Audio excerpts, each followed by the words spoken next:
MGM Resorts International spans about 70,000 employees across the US, parts of Europe, Asia Pacific. There's so much data being transacted here, it just makes it paramount that we prioritize the protection of that. I'm Stephen Harrison. I'm the Chief Information Security Officer here at MGM Resorts International. Traditional VPN is definitely a legacy approach, no doubt about it. The idea of this castle and moat approach where you lower the drawbridge, and that's like your VPN access inside, and then you just cross it and you're in the castle, and as soon as you're in the castle, you're trusted. Whatever you do within those walls is fine. If you look at modern zero trust architecture that's sort of cloud first, you're going to see the reason we selected Zscaler was because it put us in a spot to take action on what was important and leave us in a better security posture overall. When we're talking about zero trust, that's really what it narrows down to, is never trust, always verify.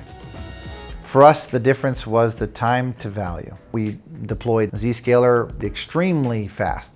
Our result was better insights into our browsing activity across our user base. We hit zero trust segmentation across our workforce in like record time.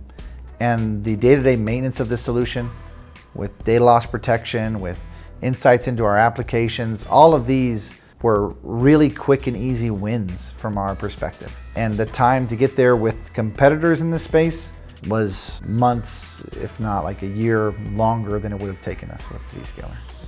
We rolled out ZIA, the Internet Access and Gateway portion of it, the ZPA, the Private Access, ZDX for collaboration and insights there, including some data loss prevention modules, specific application connectors, basically the suite in just a couple weeks.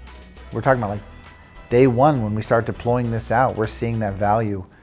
From the user experience, we were able to remove friction that traditional VPN gateways created, where the performance usually backhauls traffic to a data concentrator, and that's sort of bottlenecking how your employees are coming into your environment. And with Zscaler, we basically eliminated that with having a distributed cloud-first approach. ZIA optimized in such a way that when we have staff working the floors, they're able to use their mobile devices and the feature sets we've given them in a much more efficient way. We've seen well over 50% efficiency in this space, just based on improved connectivity across the environment. As an attacker, when you've compromised an environment, you're hunting for opportunity. And everything is fake. It's what deception technology does. It's presenting vulnerable, ripe, tantalizing targets. And then every attempt they give, that's triggering an alert for your group to respond to and narrow in on what this potential attack is. We're typically trending towards about 35,000 threats blocked every couple days. There's all these emerging and new threats out there, and it's helping us stay on top of that.